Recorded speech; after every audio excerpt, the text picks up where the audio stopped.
Neće prizavutno, ovdje da smo da pačno napasno traći se možda. Ja se vidim.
E amanhã depois eu digo que todo mundo vai buscar, mas é já lá dentro. Vai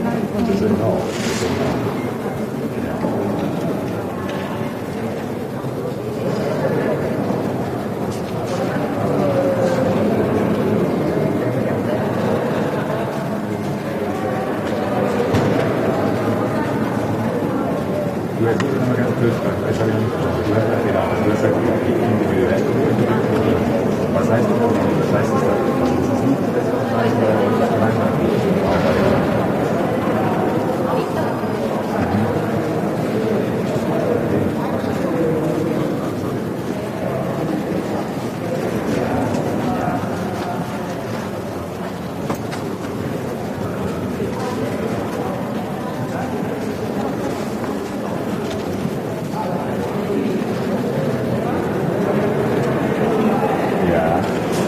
Das heißt quasi, das wird mein Einkommen dann abgezogen.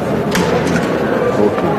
Das ist quasi jetzt nicht, dass man das nur sagt, okay, das ist die Bahn ist sozusagen finanziert durch diese Kosten, sondern das ist bei jedem sozusagen je nachdem das Einkommen der abzuzug, ne? Oder wird dann quasi jeder unterschiedliche Satz unterschiedlich.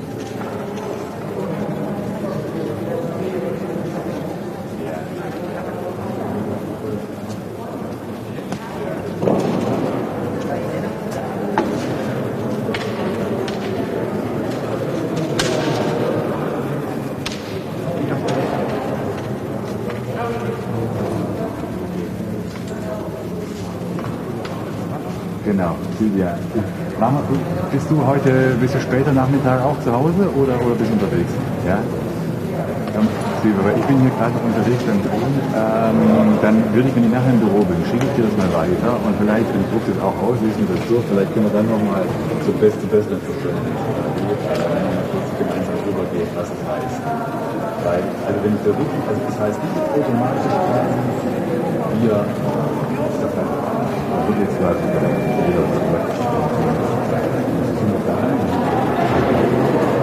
diese 12.000 ist nicht, dass es quasi automatisch sozusagen, dass man da das gemeint. Okay.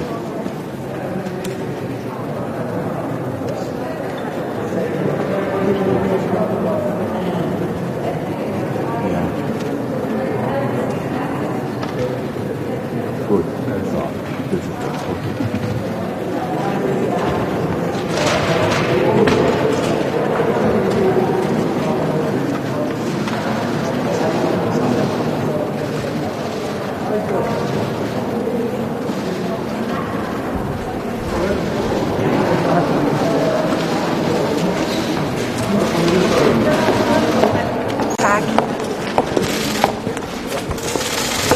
Hallo, ich grüße Sie ganz herzlich, bedanke mich bei Ihnen, dass Sie da sind. Heute geht es natürlich um den furchtbaren Angriffskrieg von Putin und ich will das nochmal vorweg sagen. Meine Gedanken sind bei den Opfern des Krieges, bei den vielen Menschen, die jetzt von Krieg bedroht in irgendwelchen Kellern ausharren oder auch auf dem Weg sind, das Land zu verlassen. Und deswegen ist es heute hier ein wichtiges Zeichen, dass Frankreich den JI-Rat einberufen hat, um zu gucken, dass wir in Europa gemeinsame, solidarische Lösungen finden, humanitäre Hilfe, insbesondere für die Anrainerstaaten, aber natürlich in erster Linie für die Geflüchteten zu leisten. Darum wird es heute gehen. Wir haben den Themenkomplex der sehr konkreten humanitären Hilfsleistungen. Was können wir jetzt leisten, um beispielsweise Polen, um Ungarn, um die Slowakei zu unterstützen? Auf der anderen Seite wird es natürlich auch um mögliche Cyberangriffe, Cyberattacken gehen. Was können wir gemeinsam in Europa dem entgegensetzen? Und das Dritte ist natürlich, dass wir uns heute darüber vereinbaren wollen, wie gehen wir mit denen, die von Krieg vertrieben sind, jetzt um und wie können wir dort humanitäre Hilfe leisten, damit sie gut aufgenommen werden. Frau Ministerin, wie sollte Europa und speziell Deutschland denn jetzt mit den Menschen, die das Land verlassen, Richtung EU umgehen? Also für uns geht es jetzt vor allen Dingen darum, unbürokratische Lösungen zu finden, um die Menschen möglichst schnell in Sicherheit zu bringen. Dazu könnte die Massenzustromsrichtlinie beitragen. Sind Sie der Meinung, dass die Kommission vorschlagen wird, diese Richtlinie auszulösen? Es könnte eine der Formen sein, aber ich bitte um Verständnis, dass wir das erstmal mit den EU-Staaten gemeinsam diskutieren wollen, um zu gucken, das könnte sicherlich ein Punkt sein, aber andere gehen sicher auch. Welchen könnte das sein? Man kann sich ja auch verständigen, wie man mit einer sehr unkonventionellen Aufnahme umgeht, Visafreiheit beispielsweise. Ist Deutschland bereit, eine bestimmte Anzahl von Flüchtlingen zu übernehmen, von den Ländern, die direkt an der Grenze sind? Wir haben immer gesagt, dass wir den Ländern Hilfe anbieten. Bisher haben wir nur Hilfsgesuchen von Moldawien innerhalb an die EU gerichtet. Die anderen Staaten haben Hilfe noch nicht beantragt. Wird es denn einen Verteilungsschlüssel auf europäischer Ebene für Flüchtlinge geben? Also das sind ja Themen, die wir heute miteinander beraten und wenn man sich darauf verständigt, ja, wenn nicht, nein, wir werden sicherlich heute ein sehr starkes Signal senden, denn es ist ja ein totaler Paradigmenwechsel. Es ist zum ersten Mal wieder Krieg in Europa und da wäre es natürlich ein sehr starkes Signal, wenn Europa sich heute auf diese humanitäre Aufnahme und möglichst unbürokratisch auch verständigt. Was können Sie tun, um die Versorgung der Zivilbevölkerung in der Ukraine zu gewährleisten? Kann die EU zum Beispiel humanitäre Korridore einrichten? In den nächsten Wochen das ja schwierig werden. Also darum wird es jetzt gehen. Wie sind die Zuwege überhaupt noch? Wir haben im Moment Anforderungen über Verbandsmaterialien, andere Dinge, die wir auf den Weg geschickt haben, um der Ukraine dort zu helfen. Aber Deutschland hat der Ukraine in den letzten Jahren ja auch schon sehr stark geholfen in der Unterstützung dieser Maßnahmen. Frau Ministerin, die Verteilungsfrage war in der EU bisher die schwierigste. Und jetzt plötzlich sind alle bereit zu reden. Können Sie erklären, warum? Ja, natürlich. Es ist das erste Mal wieder Krieg in Europa. Und ich glaube, das führt bei den Mitgliedstaaten in der Europäischen Union auch zu einem anderen Denken. Ich danke Ihnen ganz herzlich. Können Sie kurz sagen, was heißt überhaupt Verteilung denn? Naja, es geht jetzt darum, dass wir rechtliche Regelungen aufstellen, dass Geflüchtete schnell aufgenommen werden können. Da geht es weniger um Verteilung. Es geht jetzt darum zu gucken, wie können wir den Anrainerstaaten helfen. Bisher gibt es keine Anforderungen aus den Mitgliedstaaten, dass wir andere Flüchtlinge aufnehmen sollen. Ich muss nur mal sagen, es ist eine ganz andere Situation, die wir hier gerade erleben.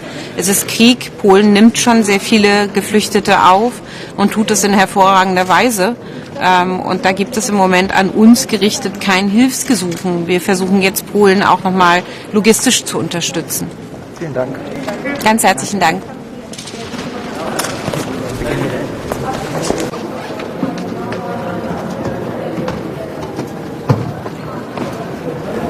Viva. Sr. Secretário de Estado fará uma declaração e responde às perguntas logo. Pode ser?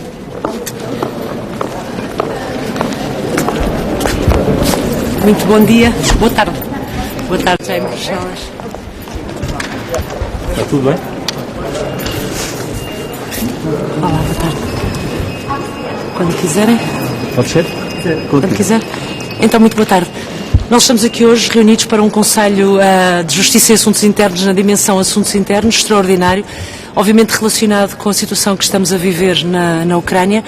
Eu gostaria, antes de mais, de reafirmar aquela que é a posição de Portugal ao lado da situação ucraniana e, portanto, com completa solidariedade com aquilo que está a acontecer com o povo ucraniano, e estamos aqui hoje para debater uma série de assuntos que relevam sobretudo para a área da justiça interna, que diz respeito ao acolhimento, ao eventual acolhimento de cidadãos ucranianos que desejem ou queiram vir para Portugal, e aqui importa obviamente sobretudo concertar posições ao nível da União Europeia e daquilo que está a ser feito em linha com outros países, e nessa medida hoje é de facto uma reunião importante. Vamos também debater vários assuntos relativos à gestão das fronteiras comuns, espaço Schengen, e portanto que é também uma matéria relevante, e portanto ao nosso nível estamos a fazer tudo para garantir que todos aqueles cidadãos que desejem vir para Portugal, que o possam fazer em condições de segurança, com toda a integração possível. Somos um país que tem dado bons exemplos nesta matéria e portanto é nesta linha que queremos continuar. Eu penso que no fim da reunião teremos mais informações, mais detalhes para poder partilhar convosco, e nessa altura então voltaríamos a falar, se acharem por bem. Muito obrigada. Muito obrigada.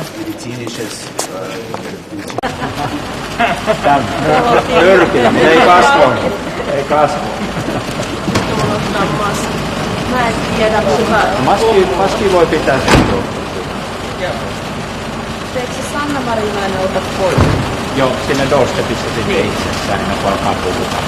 Nostaa rauhassa maskin pois ja katsotaan. Nämä on hyvin nämä noin maskit, mutta niissä on niin kauhean lyhyet. Joo. Γεια σας.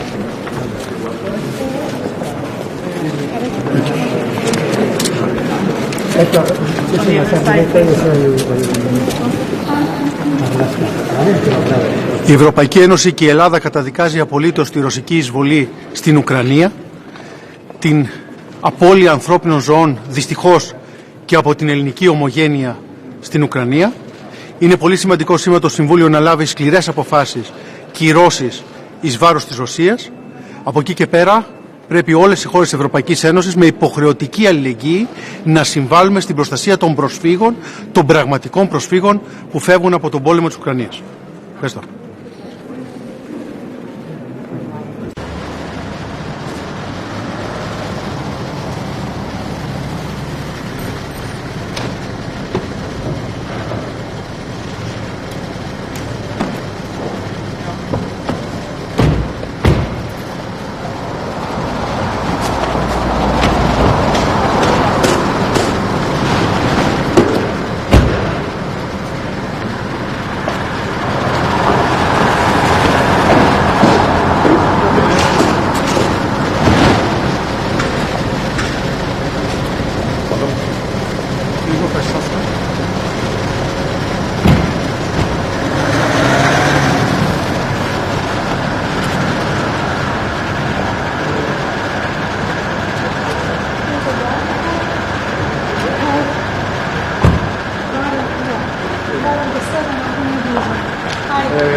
On va voir avec la présentation.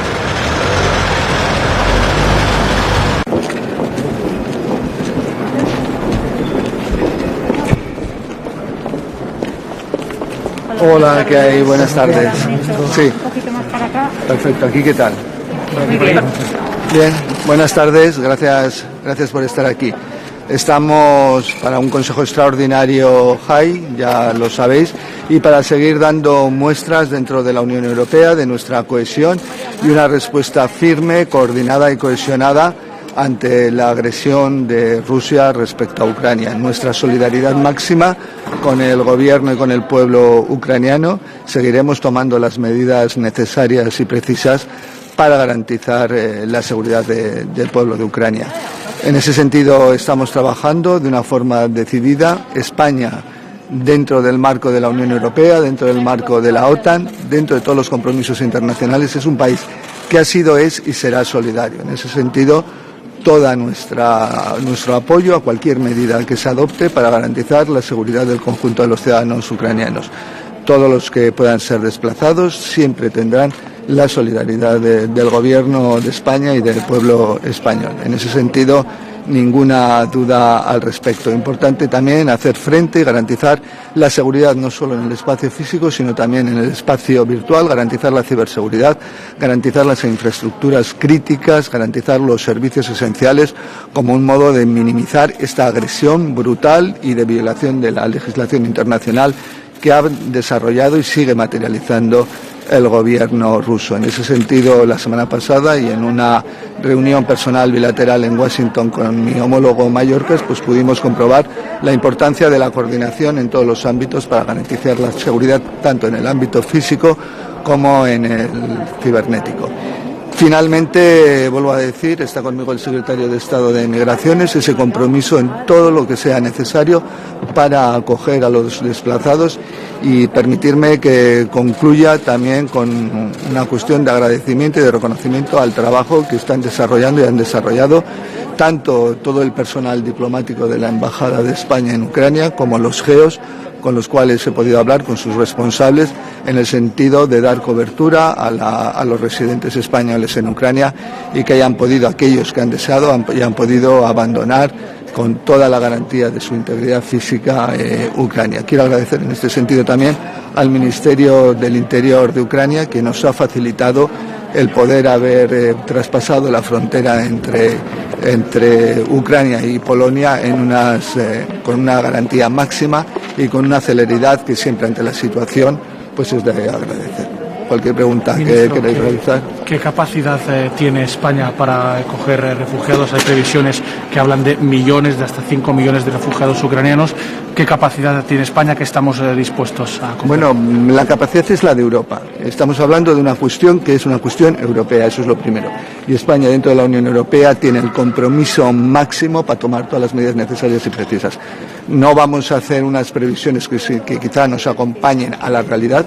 Vamos a ir trabajando, eso sí, sin descanso, todo el tiempo, minuto a minuto, y nosotros tenemos las medidas necesarias y precisas para responder.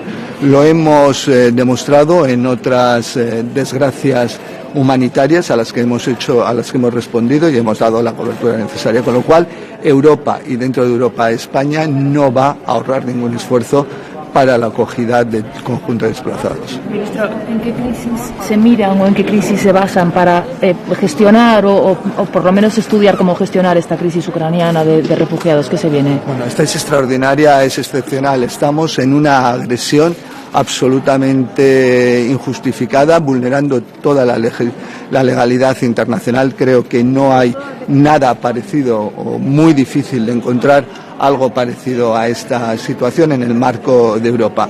Pero nosotros tenemos una experiencia, hemos hecho frente en el 2015, lo sabéis muy bien, a los refugiados sirios. Europa, desgraciadamente, tiene una experiencia que ha servido para que tengamos los resortes y la experiencia necesaria también para dar cobertura a la gente más necesitada. Ministro, ¿sobre qué instrumentos se podría buscar compromiso esta tarde? Se ha hablado de la Directiva de Protección Internacional, que nunca se ha puesto en marcha. ¿Qué se está buscando? Lo estudiaremos esta tarde, lo seguiremos estudiando, pero esta tarde lo vamos a estudiar. La Dirección, como dices, de Protección Internacional Temporal, de carácter temporal, es del año 2001, no ha tenido eficacia. España sí que la ha traspuesto, está traspuesta en un Real Decreto del 2003 y en ese sentido estudiaremos, pero ya sea esa directiva debidamente traspuesta a nuestro ordenamiento jurídico o cualquier otro mecanismo de los que hay para dar la protección a la gente necesitada de la misma, tenemos los instrumentos necesarios y precisos para responder inmediatamente. Muchas gracias. Muchas gracias. Hasta ahora.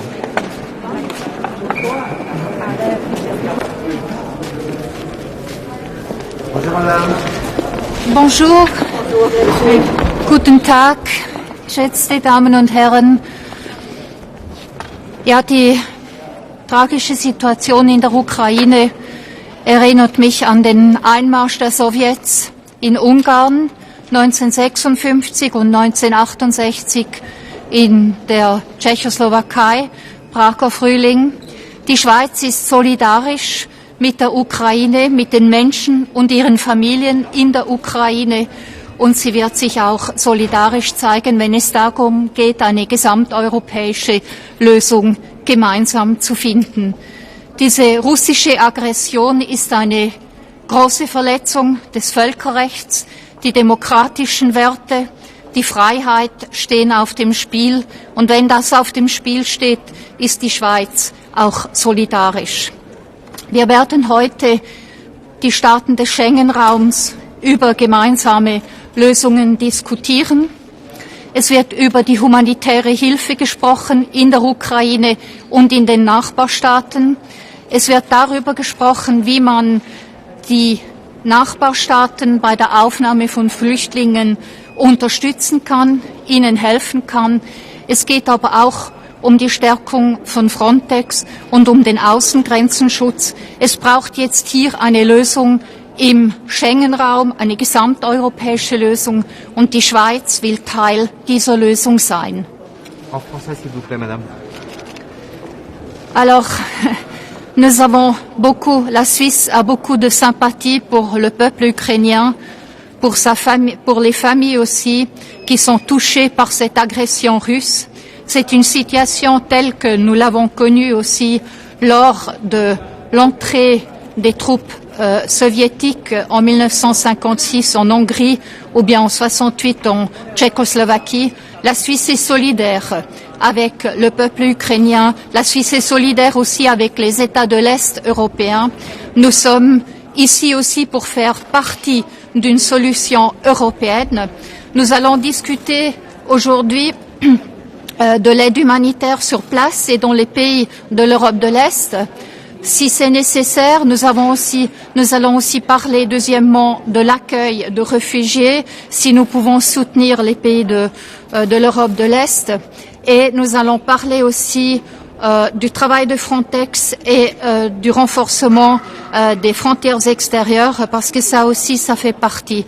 Il faut maintenant une solution européenne. La Suisse est solidaire car il s'agit maintenant de valeurs démocratiques. Il s'agit des valeurs comme la liberté qu'il faut défendre, et nous voulons être partie, nous faisons partie d'une solution européenne en solidarité avec le peuple ukrainien.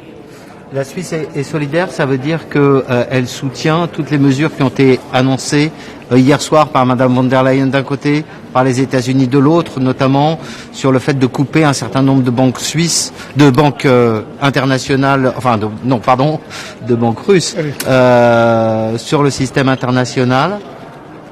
Alors écoutez, les sanctions ne sont pas traitées par le Conseil de ministres de Justice et de l'Intérieur, mais je peux vous dire que personnellement, je soutiens un renforcement des mesures vis-à-vis de la Russie. C'est dans ces heures-là que l'administration suisse prépare des mesures, des solutions, mais je ne peux pas vous dire quelle sera la décision du Conseil fédéral qui siégera demain. Ja, die Maßnahmen gegenüber Russland müssen jetzt verschärft werden. In diesen Stunden bereitet die Bundesverwaltung in den zuständigen Departementen verschiedene Maßnahmen vor. Ich kann den Diskussionen des Bundesrates von morgen aber nicht vorgreifen. Vielen herzlichen Dank. Okay, gut. Danke, merci. Gut. Merci. Merci.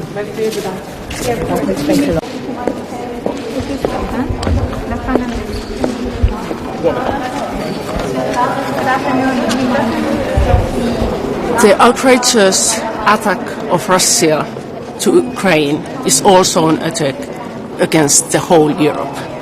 The European Union, the European countries and the European citizens are united to stand with Ukraine.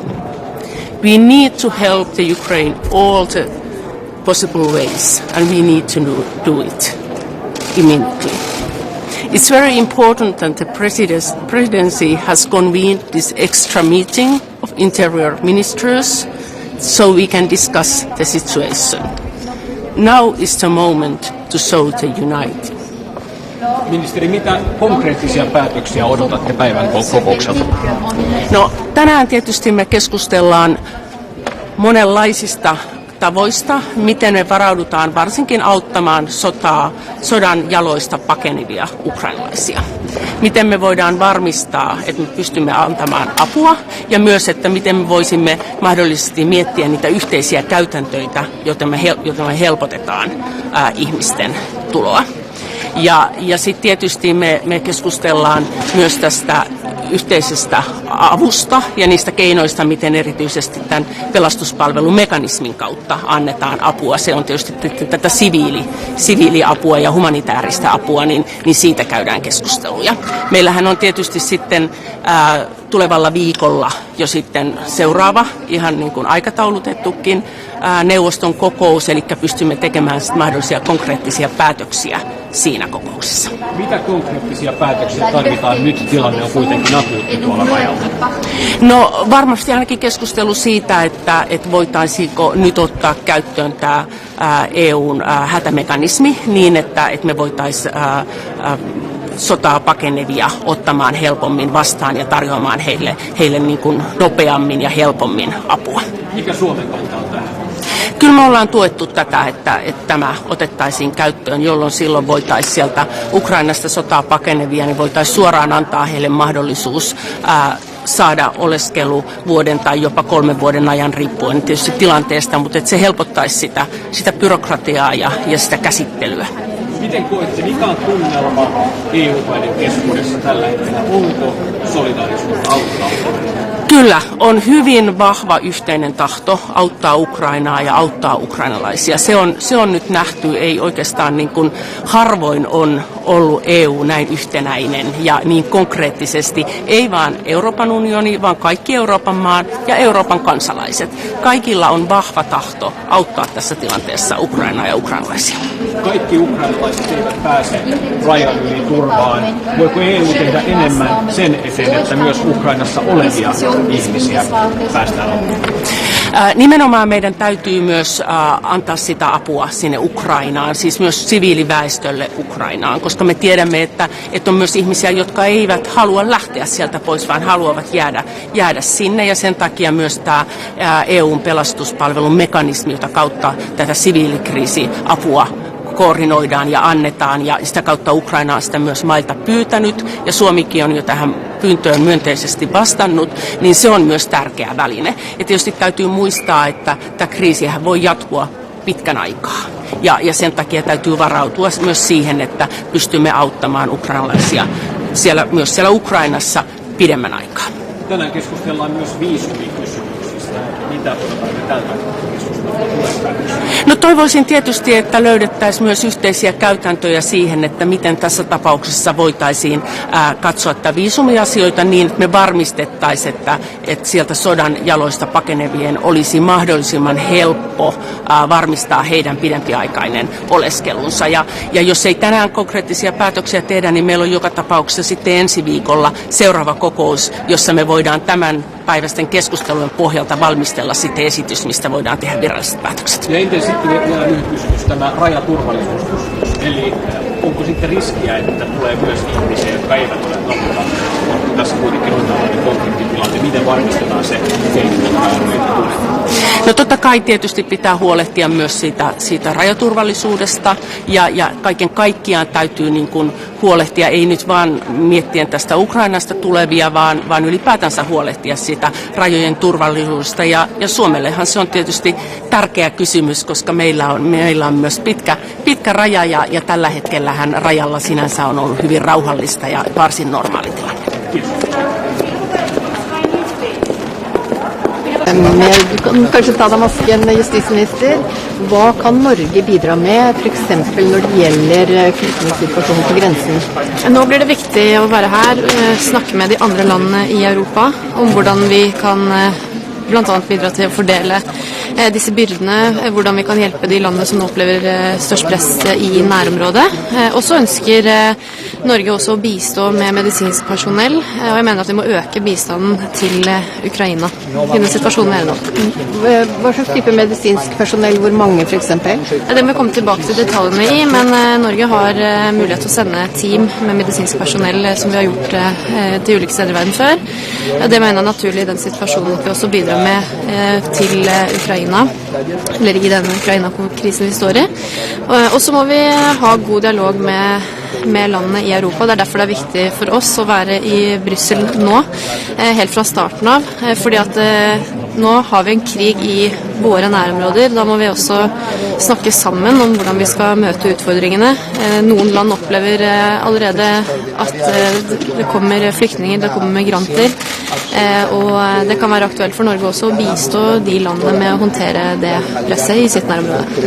Er vi også beredt på å ta imot flyktninger til Norge? Altså, jeg er positiv til en solidarisk fordeling av flyktninger etter hvert, men per nå så er situasjonen fortsatt veldig fersk, den er uoversiktlig, og vi ser ikke tegn til at det står migranter på utenfor Norges grenser nå. Vi må følge situasjonen løpende, og vi har beredskapsplaner for en situasjon hvor migrasjonen øker til Norge. Men det er minst like viktig at vi har samtaler med de landene som nå opplever migrasjon inn i sine land, og hvordan vi kan sammen stille opp for Ukraina. Det er jo egentlig det store spørsmålet som vi må finne ut av. Helt til slutt, før du skal inn i møtet, når du ser disse bildene, folk som er på jernbanestasjoner, setter seg i biler, kommer ut, hva tenker du da? En flyktningstrøm fra et europeisk land til et annet europeisk land? Nå er det krig i vårt nærområde i Europa, og da er det viktig at Norge og resten av Europa stiller opp for Ukraina og for de som nå lever i frykt med død og lidelse i sitt land. Og så er det viktig at vi snakker sammen for å finne ut hvordan disse løsningene skal være. Nå er det fortsatt en uoversiktlig situasjon.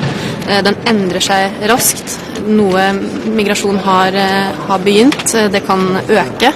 Og det er viktig at vi snakker sammen fra start. Derfor er jeg glad for at Norge nå får være med på dette justisministermøtet med de andre europeiske landene, fordi at vi må ta denne byrden som krigen er sammen, og så må vi snakke om helt konkret hvordan vi skal gjøre det. Det er for tidlig å konkludere på for eksempel konkret fordeling av migranter nå. Først og fremst så må vi se på hvordan vi kan hjelpe de som er aller nærmest Ukraina og Ukraina selv til å håndtere dette nå. Bare for å klargjøre dette medisinske teamet, hvor skal det sendes? Er det inn i Ukraina eller i grenseområdene i et av landene? Det kan være aktuelt å sende til grenseområder, men det må vi komme tilbake til detaljene i. Men vi ønsker å bistå med medisinsk team, og jeg mener også at vi må øke bistanden fra Norge, og dette er jo noe regjeringen jobber fortløpende med. Takk skal du ha. Da skal du videre inn på møtet, og så snakker vi med deg etter møtet. The Ukrainians fleeing Ukraine and support. Bonjour. Monsieur le ministre, est-ce que vous êtes favorable à utiliser la directive de 2001 pour accorder une protection temporaire aux Ukrainiens? Bien, si la France, en tant que présidence, a convoqué cette réunion exceptionnelle aujourd'hui, à la demande du président de la République française, suite au Conseil européen qui s'est tenu, c'est d'abord pour soutenir évidemment le peuple ukrainien, soutenir les pays voisins directement impactés en ce moment même, puisque 300 000 personnes sont déjà arrivées dans ces pays, et la Moldavie, à qui nous devons absolument une solidarité également, voir comment nous pouvons organiser l'aide humanitaire en européen, et puis bien sûr pouvoir limiter les attaques hybrides, qu'elles soient des attaques qui relèvent de l'immigration, comme on en a connu avec la Biélorussie, ou que ce soit les cyberattaques. Je suis d'ailleurs entretenu à l'instant avec Madame la commissaire. Nous devons notamment, pour répondre totalement à votre question, regarder quel statut on peut confier à ces personnes qui fuient le territoire ukrainien dans des conditions évidemment extrêmement difficiles. D'abord en les accueillant le mieux possible en Pologne et dans les pays voisins, voir comment on peut les aider de façon humanitaire et voir comment on peut les aider évidemment au plus long terme, et puis voir comment en Europe on peut leur apporter cette protection. Depuis 2001, et comme ça a été le cas déjà au Kosovo, il y a une réglementation spécifique qui est déclenchée par la Commission et votée par le Conseil des ministres de l'Intérieur, qui serait cette protection temporaire. La France mettra ce sujet à l'ordre du jour dans quelques instants. Est-ce qu'il y a une décision sur ce point ou est-ce que ce sont des discussions et qui seront entérinées la semaine prochaine au prochain GIEC? Alors, nous avons eu beaucoup d'échanges avec mes homologues de façon bilatérale. C'était le cas évidemment de la Commission également. On va justement le mettre à l'ordre du jour. On a décidé de le mettre à l'ordre du jour aujourd'hui. Nous verrons bien. En tout cas, ce qui est sûr, c'est qu'on se retrouve au Conseil GIEC de jeudi et que nous pourrions toujours prendre cette décision s'il le fallait au Conseil de jeudi.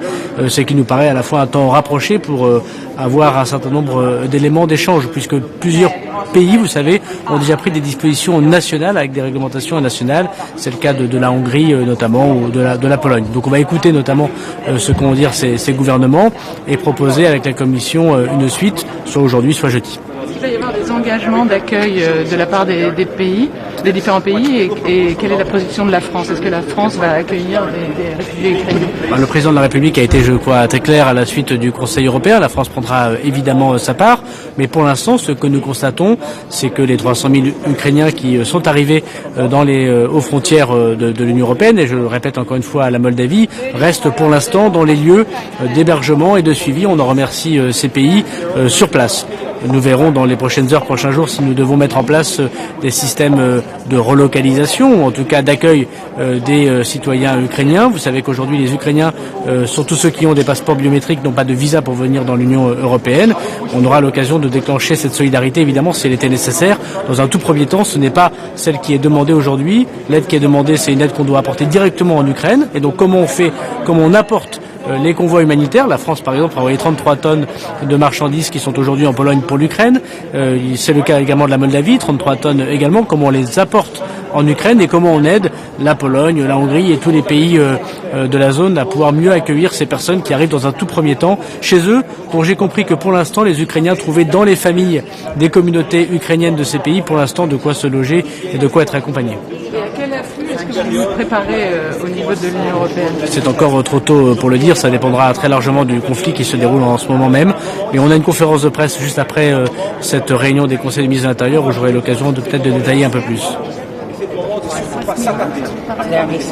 Pour l'instant, nous sommes à 300 000 et nous constatons qu'il y a beaucoup de monde, avec évidemment un certain nombre de difficultés pour accueillir ces personnes a priori, des embouteillages, vous les avez vus, des heures d'attente, parfois des dizaines d'heures d'attente pour passer les frontières, et nous en parlons justement pour prendre des règles européennes. C'est l'objet de ce conseil également et qu'on détaillera tout à l'heure avec la Commission lors de la conférence de presse. Et comment vous évaluez l'état de préparation de l'UE face à cet afflux de réfugiés? Est-ce que l'UE est mieux préparée qu'en 2015, par exemple? J'ai l'impression que ce qui se passe en ce moment, et je remercie notamment la Pologne, la Hongrie et la Slovaquie, tous les pays qui aujourd'hui participent en première ligne à ces réinstallations ou à cette aide, qu'ils sont bien préparés. Il y a beaucoup de centres d'hébergement, il y a beaucoup de mécanismes qui ont été mis en place pour pouvoir les accueillir dans de bonnes conditions. On ne fait pas toujours les contrôles à la frontière, mais à l'intérieur des pays, et tout ce qui nous permet à la fois de regarder les questions de sécurité tout en ayant beaucoup d'humanité envers ces familles. Évidemment, le nombre de personnes qui vont se présenter pourrait rendre plus difficile l'organisation. C'est-à-dire pour cela qu'avec la commissaire, nous allons proposer un certain nombre de choses cet après-midi, j'espère concluantes, que nous pourrons vous annoncer dans quelques instants, dans quelques heures, après cette réunion des ministres de l'Intérieur ce dimanche. Merci beaucoup.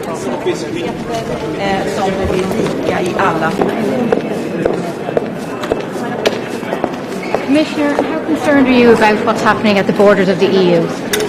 I'm proud of how the European citizens at the borders are showing concrete solidarity with Ukrainians fleeing this terrible, aggressive war. Today at the Council here, I will announce a solidarity platform to support the Ukrainians fleeing Ukraine and supporting the member states most concerned with the numbers coming right now. So far, at least 300,000 Ukrainians has entered into the EU territory. It's actually a platform. Well, it's about support from our agencies, from the Commission, towards the member states that are now doing a lot, and I really appreciate how well they are stepping up into this, but also to prepare for more people that probably will come the coming days. Madam Commissioner, has nothing to do with the relocation of refugees. Could you explain a little bit more this platform, how this should work? Well, it's about to coordinate the different kind of support that we are ready to give directly to Ukrainians fleeing, to the member states that are now doing a lot to host this. We see a lot of European citizens in the border regions that are opening their homes to let people in and to support them, and I really appreciate this. But we have to prepare for even bigger numbers, and we have to prepare for the support that we need to give to the Ukrainians fleeing. What about the temporary protection directive? The temporary protection directive that was never used before, brought in after the wars in Yugoslavia. Is that something that's on the agenda here today? Yes, it is. And in my view, I think it would be the right time to use the temporary protection directive in this time to give the proper protection to people fleeing, and also the possibility to move in the European Union. This is something that will be discussed today, and I will of course listen carefully to the different member states, especially those most concerned. It can only be activated on proposal of the Commission. So subsequent to the debate today, are you willing to bring forward a proposal? Yes. Thank you. Thank you. Ja. Om jag börjar då, hur väl står EU rustat för en flyktingvåg? Vi står väl rustade, men det är klart att det här är en väldigt allvarlig situation. Så hittills har vi sett en fantastisk solidaritet från europeiska medborgare i gränsområdena som verkligen ställer upp för de ukrainare som nu flyr från kriget. Men det är klart att jag kommer här idag också säga att från kommissionens sida kommer vi nu att föreslå vad vi kallar en solidaritetsplattform där vi för samman den olika typer av stöd och support som vi är beredda att ge också tillsammans med våra myndigheter till gränsområdena och till ukrainarna som flyr. Polen och Ungern öppnar sina armar. Svenska ministrar pratar om att vi ska inte ta för många. Är det upp- och nervända världen nu i flyktingvärlden? Nej, vi har solidaritet från alla medlemsländer, det är jag helt säker på. Och vi kommer behöva medlemsländerna kommer behöva ge stöd också till varandra i det här läget. Och det är det vi också ska använda kommissionens resurser till att samordna. Men Anders Ygeman sa ändå, han konstaterade ändå på vägen in här att de länder som tidigare var emot en solidarisk omfördelning är de nu som får ta emot flyktingarna som kommer från Ukraina i det primära läget i alla fall. Ser du någon risk att det ändå, med den historiken som finns, att det kan bli svårt att, om det kommer många flyktingar, att det blir en solidarisk omfördelning den här gången? Nu är det så här att de flesta ukrainare har ju visafritt tillträde till EUs territorium. Och det ser man också, att många blir också hämtade av sina släktingar eller vänner direkt och tas till andra medlemsländer där de får bo hos sina släktingar och vänner.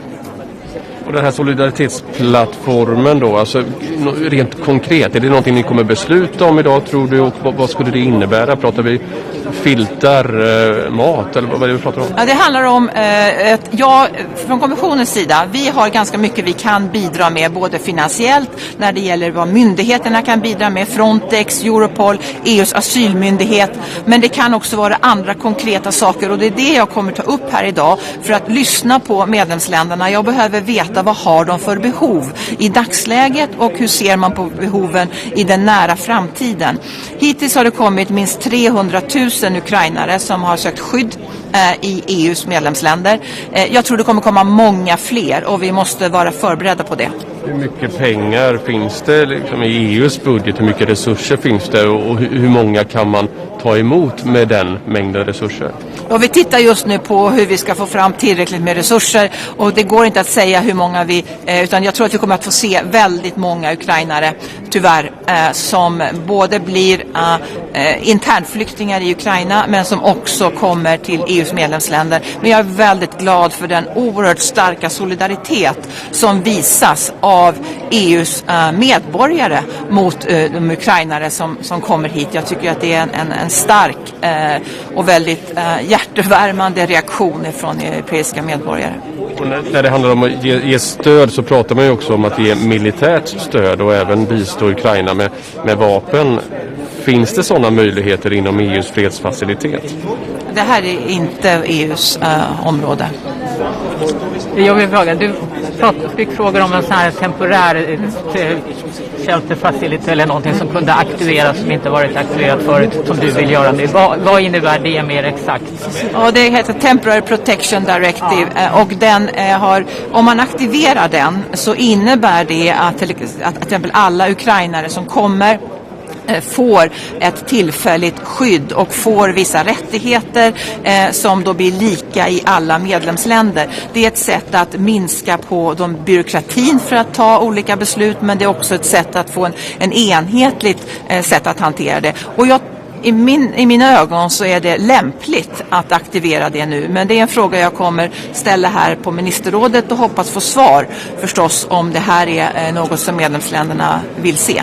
Vad är det för rättigheter till exempel så vi förstår vad det handlar om? Rätten att arbeta till exempel. Ja, okej. Och sen har det också kommit rapporter om att i Ukraina finns det många utländska studenter från Indien, från olika afrikanska länder. Men att de inte släpps över gränsen, att till exempel Polen nekar dem att komma över gränsen. Vad anser du om det? Nej, de släpps, den information jag har är att också de tredjelandsmedborgare som indier, bangladeshier också kommer in i EU. Och där är ju en sak där vi behöver hjälpa till att se till att de kommer hem till sina hemländer. Och där kan också kommissionen vara behjälplig med kontakter. Jag vet att IOM är också beredda att hjälpa till med detta. Jag pratade i morse med Ukrainas vicepremiärminister Olga Stefanishnja och hon tog också upp särskilt att de vill ha hjälp med också tältskydd för de som köar på den ukrainska sidan, men det verkar också som Ukraina lättar på sina kontroller så att det ska gå snabbare att komma över. Vi pratade också om hur man ska underlätta korridorer med humanitärt hjälp in i Ukraina. Så det finns flera saker som vi behöver göra mer här. Vad är det senaste om fördelningen av de här drygt 300 000 som har kommit till EU-länderna nu? Hur ser det ut mellan de olika länderna? Ungefär 170 000 till Polen. Och resten ganska jämnt fördelade mellan Ungern, Rumänien, Slovakien eller?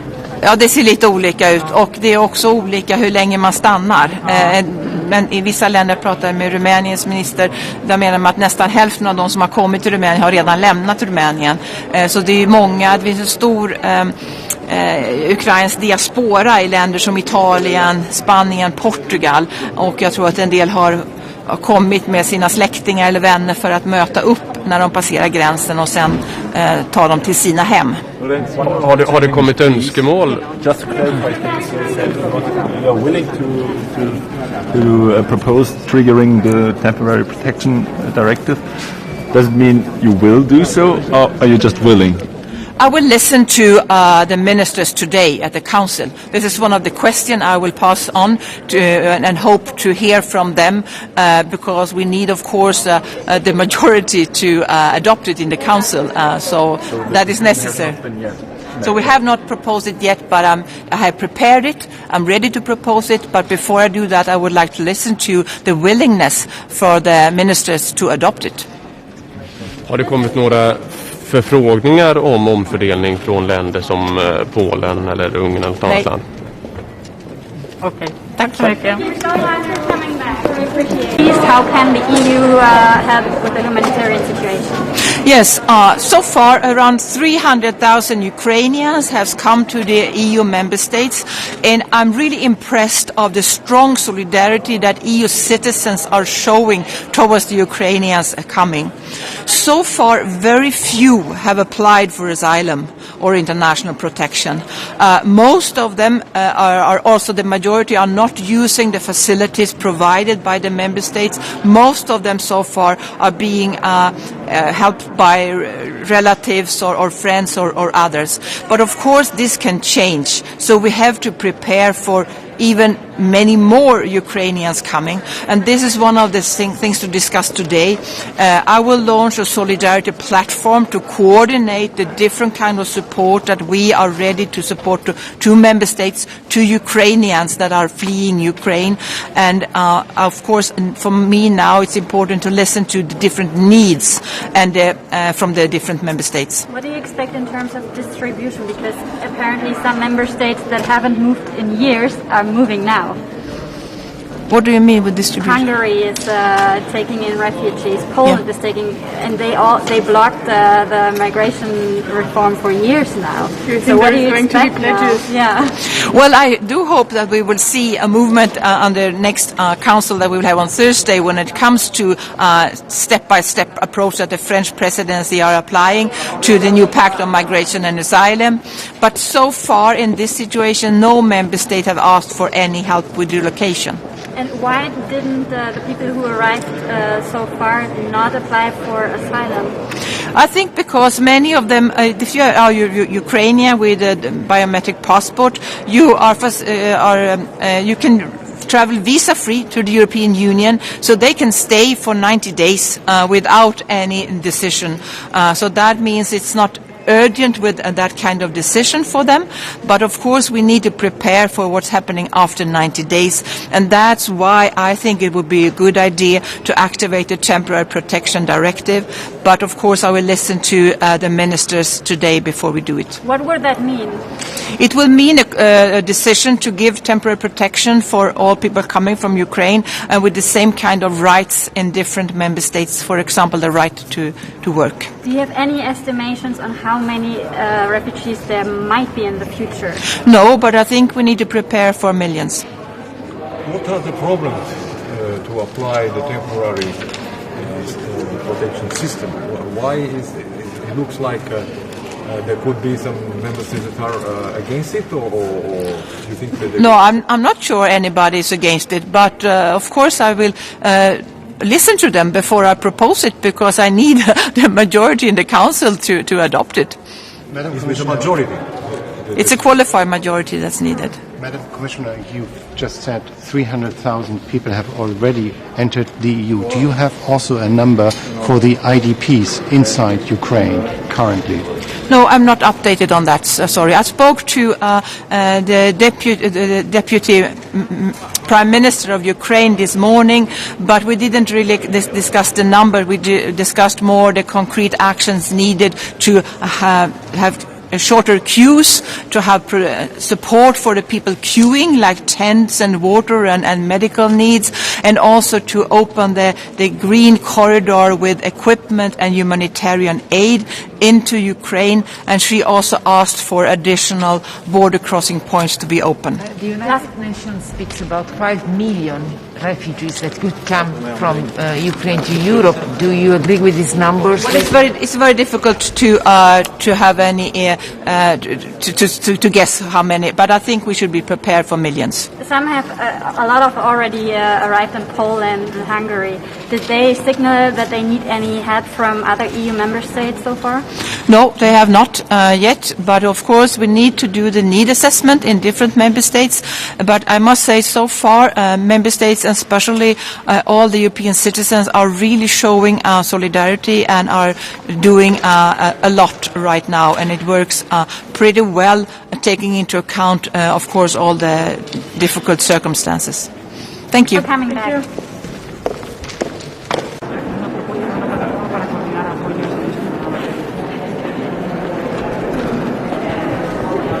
I'm just sorry, just give me a second because I'm just... Thank you very much. I think these are historical times for Europe, and it is at this historical moment that we need to take the right decision. Taking the right decision means, if you ask me, that we need to make sure that the temporary protection directive is being put in place. We created it in 2001 in very difficult times, and I think that this is the moment where we need to make sure that European solidarity is being put in place, that we do everything which is needed, that we show solidarity. We often talk about giving protection in the region. Well, today we are the region. We are neighbors of Ukraine. We need to make sure that every country shows its solidarity. And that's what we will propose from Belgium, making sure that the temporary protection directive is being put in place, making sure that people who are fleeing from Ukraine receive all the protection as necessary. They need to be helped. We will do everything which is needed from Belgium, but let's hope that we can do it coordinated from the European Union. And so the second question for me is making sure that there is European coordination. There is a lot of chaos right now in Ukraine. We need to make sure that when people flee from war and that they receive protection and that there is coordination in the European Union. I will push forward for a decision today. So I will try to make sure that we take a decision as fast as possible. We know that sometimes on a European level it takes time. We do not have the time right now. We need to make sure that it happens right now. So my question at the Council today will be to make sure that we take a decision right now and that we don't wait any longer. Tu vas défendre la Belgique aujourd'hui? Alors, la position de la Belgique sera très claire. Il faut garantir une protection au niveau européen. Et donc ce qu'on doit faire avant tout, c'est d'activer la direction temporaire de protection qui a été instaurée en 2001 dans une période où il y avait une crise au niveau de la Yougoslavie. Aujourd'hui, on est dans la même période. On est dans une période où il y a un moment historique pour l'Union européenne, un moment où on doit prendre des décisions courageuses. C'est le moment de montrer du courage et c'est le moment de surtout pas s'attarder à prendre des décisions. Et donc je proposerai aujourd'hui d'activer cette directive aujourd'hui, le plus vite possible, parce qu'en Ukraine, on attend un signal fort de l'Union européenne et ce signal fort doit venir immédiatement. Ces gens doivent être protégés, doivent être accueillis et l'Europe a un rôle à jouer aussi au niveau de la coordination par l'Agence d'asile européenne et par Frontex. On doit être présent, c'est le moment aujourd'hui. De positie van België vandaag zal erin bestaan dat de Europese richtlijn die bescherming geeft, tijdelijke bescherming aan personen, die ooit in het leven is geroepen in 2001, dat die ook vandaag meteen wordt uitgevoerd. Het is vandaag het moment waarop een richtlijn die in 2001 in het leven werd geroepen en die nooit geactiveerd is geweest, dat we die vandaag activeren. We staan voor een historisch moment op Europees niveau. Dit is een moment waarop dat we onze afspraak met de geschiedenis niet mogen missen. We moeten onze solidariteit tonen met Oekraïne. We zullen dat op Belgisch niveau hoe dan ook wel doen. Maar mijn vraag vandaag voor alle Europese collega's is ervoor zorgen dat we vandaag hier de beslissing nemen dat iedere Oekraïner die vlucht voor oorlog, die vlucht voor de bommen van Poetin, dat op het moment dat hij voet aan grond zet in de Europese Unie, dat hij meteen beschermd wordt, dat hij meteen ver weg is van de chaos en zo goed mogelijk beschermd wordt. En dus de vraag van ons is vooral ervoor te zorgen dat Europa dat coördineert. Frontex en het Europese asielagentschap moeten hier een rol in spelen. We moeten ervoor zorgen dat we hier Europese solidariteit tonen. Dit is een keerpunt in de Europese geschiedenis. En op dit moment mogen we ons geen fouten permitteren. We moeten nu een sterk signaal geven ten aanzien van Oekraïne. Merci beaucoup. Well, obviously many people, many Ukrainians are in a very difficult situation, and we are already seeing displaced people both internally in Ukraine and also migrants traveling out. And we are now experiencing a war in Europe in our close areas. As a country in Europe, I think it's important that also Norway contributes to sharing these burdens. And what can Norway do? What can Norway do? Well, first and foremost, we will increase the help, the economic help, and also by sending a medical team to the close areas of Ukraine to help the situation. And I think it's also important that we have discussions from the beginning on how we can be prepared for migrants and sharing the burdens of where they are going. Yeah. Thank you very much. Thank you. Thank you. So that was the apology. We need to make sure that when people flee from war, that they receive protection and that there is coordination in your Hi, good to see you. Hi, how are things? Say a few words if that's okay. Firstly, I just want to join with colleagues in utterly condemning the senseless and unnecessary and unprovoked attacks on Ukraine, the Ukrainian people by Russia. What we are experiencing and what we are witnessing is a blatant disregard for international law, a blatant disregard for sovereign territory, blatant disregard for peace across Europe and beyond, but above all a blatant disregard for human life. And it's very upsetting to see the scenes that we are seeing, and that's why Ireland has been very strong in our support for Ukraine and the Ukrainian people. We support the strongest possible sanctions.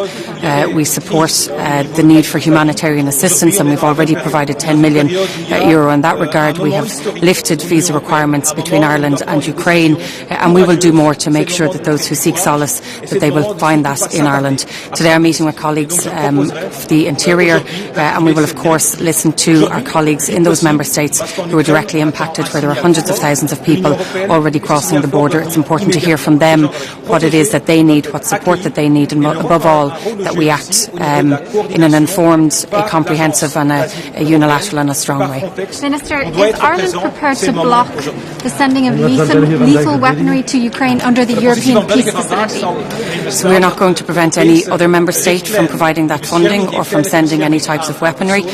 We have a long-standing position, however, of not doing that. What we will provide is humanitarian assistance, we will provide additional funding, and we will make sure that those who are seeking refuge or seeking solace, that they will get that in Ireland. We won't block any other member state from providing that.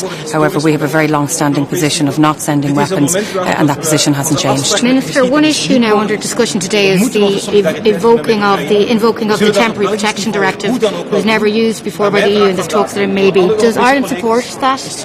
What we support is any mechanism that will protect people who are fleeing. Obviously, this is a mechanism that, if invoked, supports directly where you have a mass influx of people who are crossing borders and who are moving to seek solace. Of course, I think we need to look at initially what it is that those member states require and need, what it is that these citizens need, but if necessary and if required, then that's something that we will consider, and it's potentially something that we will discuss today. Any decision on any Ukrainian refugees on their way to Ireland, or is there stuff going on behind the scenes about getting Ukrainians now into Ireland, or any update on that? Well, what we know in the last few days is that we've had a relatively small number of Ukrainian people arriving in Ireland. The vast majority of them are arriving to meet with family members or friends. They have connections in Ireland, but there is a number who have arrived and who have sought international protection. We'll obviously monitor that over the coming days. As we've made very clear, anybody who is a Ukrainian citizen who wishes to come to Ireland, whether that's seeking international protection or to join family members, they are welcome to do so, and we will of course provide support, provide accommodation, provide whatever is necessary to keep them safe. Minister, would you like to see Putin on trial for war crimes in The Hague? I think we need to make sure that there is a very clear response and a very determined response to the actions that he has taken. He is in breach of international law. He is waging a war on people who have not asked for this, who do not deserve this. And I certainly think that every option needs to be kept on the table. The first and foremost, our response needs to be, though, keeping people safe, making sure that Ukrainian people are safe, and that we can support them in whatever way possible. Thank you. Is the path paved already for people who want to come to Ireland? Like, is there any administration that needs to happen? Because I've heard anecdotally that it is extremely difficult for people who are trying to get there. And just on the International Criminal Court, or the ICJ, is there a discussion taking place about some sort of tribunal, or what happens next with Putin in relation to breaches of the Geneva Conventions and international law? Well, firstly, in relation to people coming to Ireland, we've tried to make it as easy as possible. A lot of people can come, as I've said, to join family members or relatives. There will be some who will seek international protection. Beyond that, whether we seek to have some sort of an arrangement with our European colleagues, that's still under discussion, and Ireland will not be found wanting. In the same way we have provided an Afghan programme, in the same way we have supported Syrian families, we will do the exact same here. This is the discussion that I'll be having with colleagues, the same as Minister Coveney later on, and the same as the Taoiseach. In terms of what happens beyond this now, our focus is on the war that is happening in Ukraine, making sure that we can support Ukraine, all of their citizens, and obviously what happens beyond that, I think, we'll have to keep under discussion. Could you give us a number, Minister, on how many Ukrainian refugees Ireland is preparing to receive, willing to receive? We don't have that number yet. Obviously, colleagues are working together at the moment to see what that possibly could be. We know that there are anywhere between 2,500 to 5,000 Ukrainian citizens in Ireland. Some of them have Irish citizenship already. So even if you take into account their family members and friends coming to join them, you know, that number could be any kind of a number. But we will keep this under consideration, and if any decision is taken that requires a collective response from all member states, Ireland certainly won't be found wanting. Thank you very much. Okay. Thank you. Great. Thank you. Coming back. We appreciate it. Buongiorno. Ora, per noi la solidarietà è stato sempre un punto fermo della nostra agenda europea e a maggior ragione ora daremo la massima solidarietà a un popolo che sta soffrendo e quindi l'Italia sarà tra i paesi che spero siano in tanti a poter accedere ai principi di solidarietà anche con redistribuzione sui nostri territori. Grazie. Si sta lavorando. Le domande dopo. Un meccanismo preciso. Adesso stiamo andando ora, quindi era soltanto per anticiparvi la posizione dell'Italia. La protezione culturale.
Grüß Gott.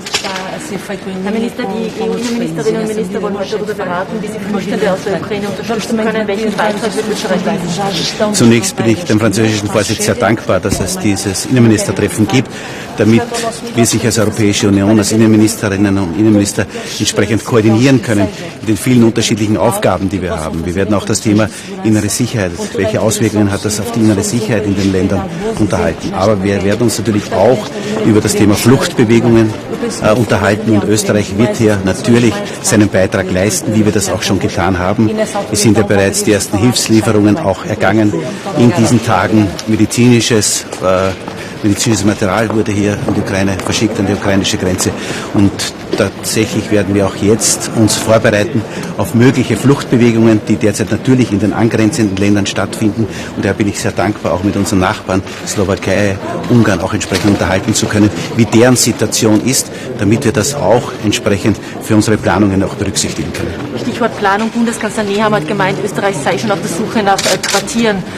Womit rechnen Sie? Mit wie vielen Menschen rechnen Sie? Wie viele wollen Sie dann, wenn ich das richtig verstehe, auch aktiv aufnehmen? Sie beobachten ja die Situation auch sehr genau, dass zunächst der Großteil der Flüchtlinge in den benachbarten Ländern, Polen, Ungarn, Slowakei, Rumänien, Moldawien, hier zunächst einmal hier die ukrainischen Bürgerinnen und Bürger, die vor diesem furchtbaren Krieg, vor diesem furchtbaren Angriff auch fliehen, ihr Ziel suchen. Aber natürlich sind wir auch gewappnet, wenn diese Fluchtbewegung letztendlich bis nach Österreich kommt. Wir sind vorbereitet. Wir haben ganz aktuell entsprechende Quartiere in Vorbereitung, auch in enger Zusammenarbeit mit den Bundesländern, mit den Hilfsorganisationen, mit den Gemeinden auch. Ganz aktuell haben wir jetzt eine zentrale Anlaufstelle im Innenministerium eingerichtet, damit Menschen, und es gibt unglaublich viele Menschen, Privatpersonen, Einrichtungen, die hier helfen wollen, die Unterkünfte zur Verfügung stellen, damit das auch koordiniert wird. Das ist letztendlich ganz, ganz wichtig. Hilfe funktioniert dann am besten, wenn es koordiniert ist. Koordinieren und vermutlich auch mit etwas Planung und Voraussicht. Dann ist natürlich die Frage, wenn man weiß nicht, wie viele Menschen kommen, wie viele jetzt Schutz dann in der EU suchen, aber da gibt es auch die Überlegung, soll man die Menschen dann über Asyl irgendwie bei sich aufnehmen. Es geht ja auch die Massenzustromrichtlinie aus dem Jahr 2001 noch nie angewandt. Wären Sie dafür, die zu aktivieren? Also grundsätzlich ist es so, dass wir hier den visumsfreien Raum letztendlich auch haben. Das heißt, die Menschen können sich 90 Tage auch frei aufhalten. Es gilt darum, jetzt auch zu helfen. Es sind überwiegend Frauen, junge Menschen, ältere Menschen auf der Flucht und denen wollen und werden wir helfen, auch als Österreich. Und wir werden uns jetzt entsprechend darüber beraten, wie wir diesen Menschen, die vor diesem fürchterlichen Angriff das Material verschickt an die ukrainische Grenze. Und tatsächlich werden wir auch jetzt uns vorbereiten auf mögliche Fluchtbewegungen, die derzeit natürlich in den angrenzenden Ländern stattfinden. Und daher bin ich sehr dankbar, auch mit unseren Nachbarn Slowakei, Ungarn auch entsprechend unterhalten zu können, wie deren Situation ist, damit wir das auch entsprechend für unsere Planungen auch berücksichtigen können. Stichwort Planung. Bundeskanzler Nehammer hat gemeint, Österreich sei schon auf der Suche nach Quartieren. Womit rechnen Sie? Wie viele Menschen rechnen Sie? Wie viele wollen Sie dann, wenn ich das richtig verstehe, auch aktiv aufnehmen? Sie beobachten ja die Situation auch sehr genau, dass zunächst der Großteil der Flüchtlinge in den benachbarten Ländern, Polen, Ungarn, Slowakei, Rumänien, Moldawien, hier zunächst einmal hier die ukrainischen Bürgerinnen und Bürger, die vor diesem furchtbaren Krieg, vor diesem furchtbaren Angriff auch fliehen, ihr Ziel suchen. Aber natürlich sind wir auch gewappnet, wenn diese Fluchtbewegung letztendlich bis nach Österreich kommt. Wir sind vorbereitet. Wir haben ganz aktuell entsprechende Quartiere in Vorbereitung, auch in enger Zusammenarbeit mit den Bundesländern, mit den Hilfsorganisationen, mit den Gemeinden auch. Ganz aktuell haben wir jetzt eine zentrale Anlaufstelle im Innenministerium eingerichtet, damit Menschen, und es gibt unglaublich viele Menschen, Privatpersonen, Einrichtungen, die hier helfen wollen, die Unterkünfte zur Verfügung stellen, damit das auch koordiniert wird. Das ist letztendlich ganz, ganz wichtig. Hilfe funktioniert dann am besten, wenn es koordiniert ist. Koordinieren, vermutlich auch mit etwas Planung und Voraussicht. Dann ist natürlich die Frage, wenn man weiß nicht, wie viele Menschen kommen, wie viele jetzt Schutz dann in der EU suchen, aber da gibt es auch die Überlegung, soll man die Menschen dann über Asyl irgendwie bei sich aufnehmen. Es gäbe ja auch die Massenzustromrichtlinie aus dem Jahr 2001 noch nie angewandt. Wären Sie dafür, die zu aktivieren? Also grundsätzlich ist es so, dass wir hier den visumsfreien Raum letztendlich auch haben. Das heißt, die Menschen können sich 90 Tage auch frei aufhalten. Es gilt darum, jetzt auch zu helfen. Es sind überwiegend Frauen, junge Menschen, ältere Menschen auf der Flucht und denen wollen und werden wir helfen, auch als Österreich. Und wir werden uns jetzt entsprechend darüber beraten, wie wir diesen Menschen, die vor diesem fürchterlichen Angriff Putins fliehen, auch am besten helfen können. Das werden wir jetzt tun. Es gibt Es gibt ja in der EU immer wieder Diskussionen, wenn es darüber geht, verpflichtende Quoten, um auch Menschen aufzunehmen und Menschen zu helfen. Wenn es nicht weitergeht, wären Sie dafür, dass man das... Ich bitte Sie jetzt nicht, um über Quoten zu reden, sondern dass wir Menschen helfen, die vor dem Angriff Putins flüchten. Das sind junge Frauen, junge Familien, das sind ältere Menschen und denen müssen und werden wir jetzt helfen. Derzeit in den Nachbarn in erster Linie, aber auch Österreich ist entsprechend darauf vorbereitet und wird helfen, wo es notwendig ist. Vielen Dank. Dankeschön. Herr Minister? Danke.